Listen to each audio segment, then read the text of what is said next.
One of the reasons that NATO is being held here, one of the things they'll be discussing, was explained to us in a speech that President Bill Clinton gave at Courthouse Square in Dayton, Ohio in 1996.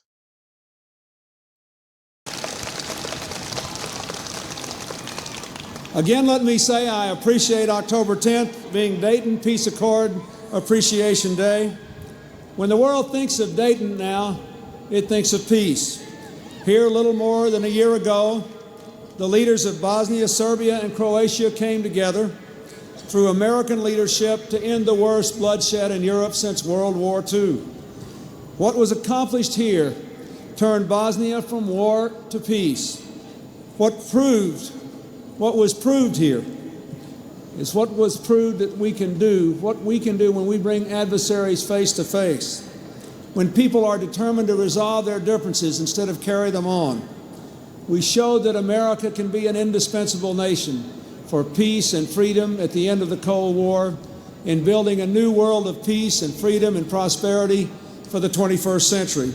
And every person from this community should be very proud of the role you played in those accords.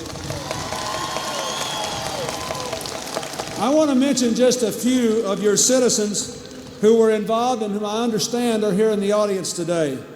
8 nuns from Dayton who were part of the peace chain for Bosnia. Eleanor Fluzis, the owner of the Amber Rose restaurant, which provided food for the Bosnian group while it was in Dayton. Reverend Dale Kurtz, who sent Christmas gifts to Croatia. And I just was told right before I came up here that an Air Force man who was the loadmaster of the C-17 that flew me to Bosnia last January has been transferred to Wright-Patterson, Mark Smith. I understand he's here. If you're here, Mark, there you are. Thank you very much, and God bless you. Thank you for your service. Thank you all. Give your fellow citizens a big hand now. They deserve it. Streets will be starting to close and fencing is going up as downtown Dayton gets final preparations ready for the NATO Parliamentary Assembly. I'm Jeff Schrock, and I spoke with a political expert to explain the history of NATO and what they hope to accomplish while they're here. Founded in 1949, the North Atlantic Treaty Organization has expanded from 12 member states to 32. While those member states have grown over time, NATO's purpose is to still guarantee freedom and security of its members, and they do it together. That is, an attack on one is akin to an attack on all, and so defensively they work together. They try and provide some level of military interoperability. Professor of International Studies with Cedarville University, Dr. Glenn Durer, says this week's Parliamentary Assembly will host a consulting body of delegates to share information and discuss larger issues that are in the wider world. So why Dayton? To be in a mid-sized city in the Midwest is very significant for the Dayton area, but also speaks to the importance of Wright-Patterson Air Force Base in terms of national defense and national security as connected to NATO. These types of meetings typically occur twice a year. The spring session will commemorate the 30th anniversary of the Dayton Peace Accords. While Durer doesn't know if anything major is going to come from this meeting, there's certainly room for progress. It could really lay the groundwork for something broader. And it does mean that NATO continues to move forward and provide mutual defense across the 32 member states. We'll have all the complete team coverage on the 2025 NATO Parliamentary Assembly on air and online at Dayton247now.com. I'm Caitlin Herman in downtown Dayton, where all of this fencing you see behind me is marking the edge of the NATO village. Vehicle traffic is completely blocked at this time, while pedestrian traffic will be limited starting tomorrow. Barriers and fencing are still being put up in several spots downtown, but the sheer scale of this NATO Parliamentary Assembly is becoming very clear. I don't know if the world's coming to an end or what, but I never seen or experienced anything like this before. But extra fencing isn't the only obvious change to the downtown scenery.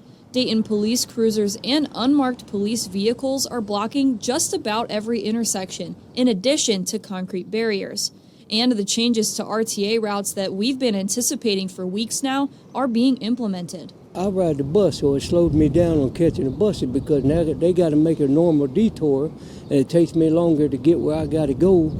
With the extra police presence in the area, those I spoke to say they do feel safe, but are nervously anticipating the arrival of protesters, both local and those traveling from out of state, to share their opinions. I hope it all goes peaceful. I hope there's no arguments or fussing and fighting, but just in my opinion, you know how people are. People's Peace in our world. Dayton and its involvement in international peace is a large part of why the assembly is being hosted here on the 30-year anniversary of the Dayton Peace Accords. It'll also be the theme of numerous panel discussions and public forums for this session. Our team will be covering NATO all week long and will bring you the latest from inside NATO Village and the changes we're seeing downtown. You can stay up to date on air and online at Dayton247now.com.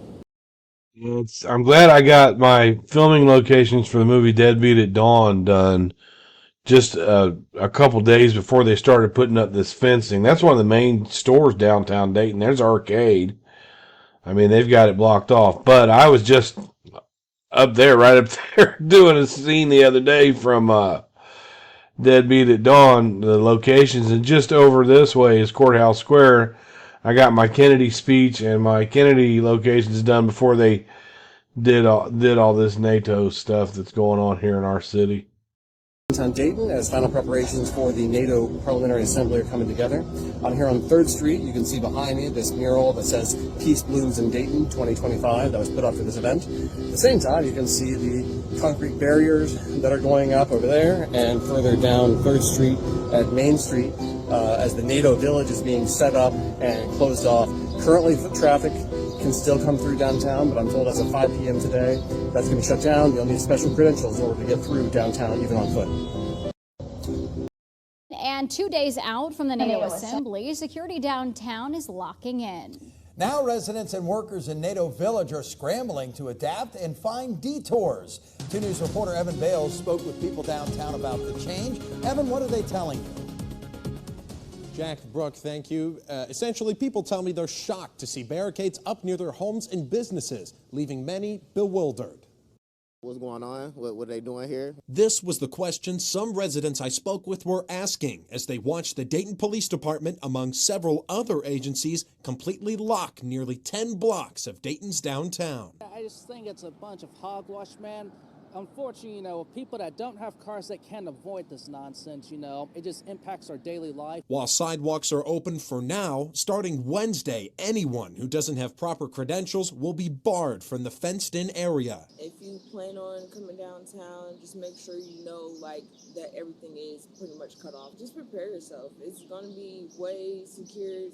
More police officers are going to be out, most likely. It's not going to be the normal every day when you can just come downtown and just go whichever way you want. For drivers, Dayton police have said that Apple, Google Maps, and Waze will update with the road closures. And for bus riders, the RTA has updated routes on their website. And the hub is outside the NATO Village. But for people looking to get to work or just walk through downtown, they're out of luck until next Tuesday. So you can't even do nothing around here.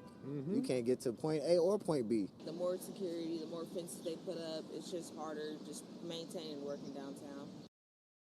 The NATO conference lasts until this coming Memorial Day Monday, and Dayton police say that they should have everything cleaned up at the latest by the following Wednesday. Live in the studio, Evan Bales, 2 News.